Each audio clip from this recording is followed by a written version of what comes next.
Got it. Makes sense. And I'm with that. But to me, a lot of times when you go through this, we ourselves forget that we also have an ideology and something that indoctrinated us. You know, you're not a Christian. You're a Jew. Why? Your parents probably were, and your grandparents probably. So that's form of indoctrination. But was it deceptive? And no, it's not deceptive. Yeah. No, again, to me, that's like, I'm a Christian. Why am I a Christian? I went to Scientology. I went to Mormon church. I went and studied Gordon B. Hinckley. I wanted to find out why Mormons are so united with each other and why they work together. I wanted to find out what was going on with Seventh-day Adventists. I wanted to find out.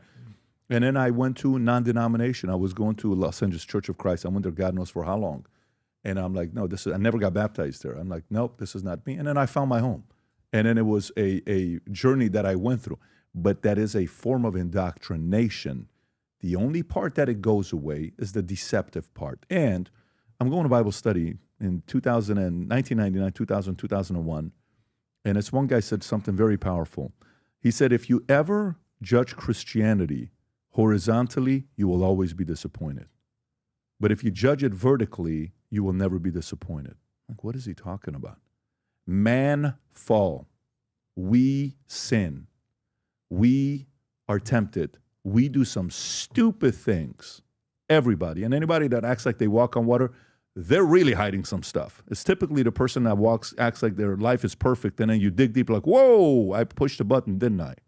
So what's there? So all of us act like the other person's the bad guy. We all have some things. Now, don't get me wrong. I'm not talking about criminality, 12-year-old girls. Forget about it. There's not even a place for that. If you watch our podcast, we get in trouble for calling out certain communities that practice certain behaviors like that. We're not for it. But to me, that's the black and white that we have to be careful with. Meaning, sometimes it's okay if somebody is. I don't mind the fact that my dad brainwashed me to say, man has to work hard. Man has to have money that his own family doesn't know about, that when crisis happens, you can still protect them. A man who doesn't make money is not a real man. He's a weak man. He does stupid things. He has a hard time looking at his wife in his face, in her eyes, because he doesn't feel like he's a man. He's not a provider. A man has to protect. This is brainwashing. But I'm glad he washed my brain. And the detergent he used was good things, right?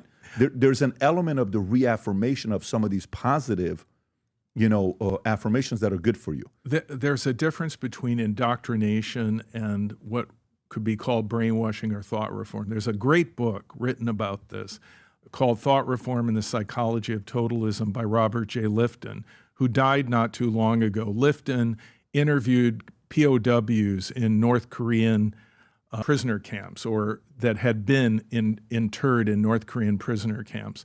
And he laid out in the 22nd chapter of his book, Thought Reform and the Psychology of Totalism, how they were able to manipulate and change people. So one of the key elements... Can you send that to me, Rob, please? Please continue. One of the key elements is there deception? Is there a bait and switch con?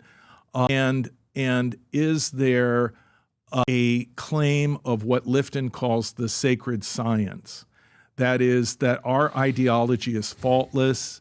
We are faultless. We present it. It is perfect. You cannot question anything. When my dad raised me, and he was a hardworking plumbing contractor, and he raised me very similar to what you just described. If you don't provide for your family, if you don't live the right kind of life, you will be sorry. But my dad would often admit mistakes. He would say to me, sure, I trusted that general contractor. He was supposed to pay me. He didn't. Our family is now suffering for it. And I learned I can't do that anymore.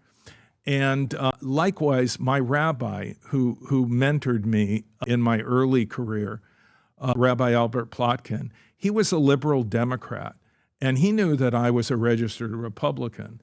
And he recognized that was different from him, that was okay. He did not.